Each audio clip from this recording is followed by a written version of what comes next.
કેસમાં કોંગ્રેસના નેતા ડોક્ટર હેમાંગ વસાવડાનું મોટું નિવેદન. ઝડપાયેલા બોગસ તબીબ વિરુદ્ધ કડક કાર્યવાહી થાય તે જરૂરી છે. ભારતીય ન્યાય સંહિતા અને આઈપીસી હેઠળ કાર્યવાહી થવી જોઈએ. 2002થી પ્રેક્ટિસ ચાલતી હતી તો તંત્રના ધ્યાને કેમ ન આવ્યું? કેમ 2024માં જ આ મુદ્દાને સપાટી પર લાવવામાં આવ્યો? ફેબ્રુઆરી 2019માં સ્થાનિક નેતાઓની ભલામણના આધારે નિમણૂક કરવામાં આવી. 2021માં રસેશ ગુજરાતી કોંગ્રેસના કોઈ પદ પર નહોતા તેવું હેમાંગ વસાવડાએ કહ્યું છે. સુરતમાં જે નકલી તબીબ પકડાયા તેમાં રસેશ ગુજરાતી નામનો એક તબીબ છે કે જે નકલી હોવાનું સામે આવ્યું છે ને તે કોંગ્રેસના ડોક્ટર સેલનો પ્રમુખ હોવાનું પણ સામે આવ્યું છે. મારી સાથે કોંગ્રેસના નેતા ડોક્ટર હેમાંગ વસાવડા છે કે જેમના દ્વારા તેમને નિમણૂક પત્ર આપવામાં આવી હતી. તેની સાથે વાત કરીશું. સર, શું કહેશો? રસેશ ગુજરાતી નામનો વ્યક્તિ બોગસ તબીબ અને તે કોંગ્રેસના ડોક્ટર સેલનો સુરતનો પ્રમુખ. પહેલી વાત કરું કે બોગસ તબીબ તો શબ્દ નાનો છે.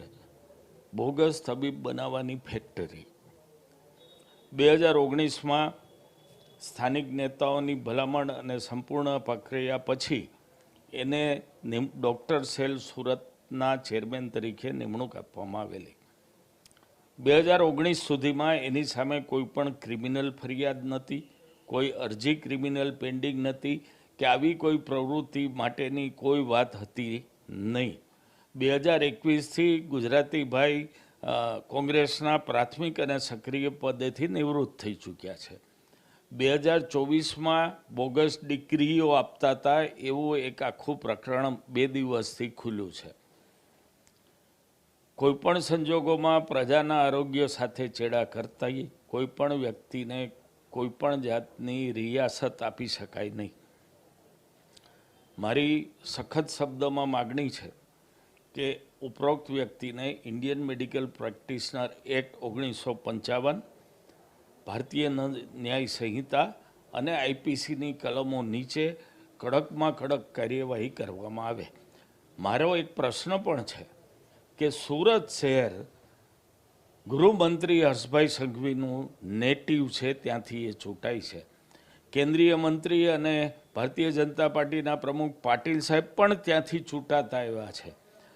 જો 2002થી આવી પ્રવૃત્તિ કરતા હોય તો 2024 લગી સરકાર, આરોગ્ય ખાતું કે પોલીસ ખાતું કેમ આ વાત ઉજાગર કરી શક્યું નહીં? કેમ આ વાત ચાલતી રહી?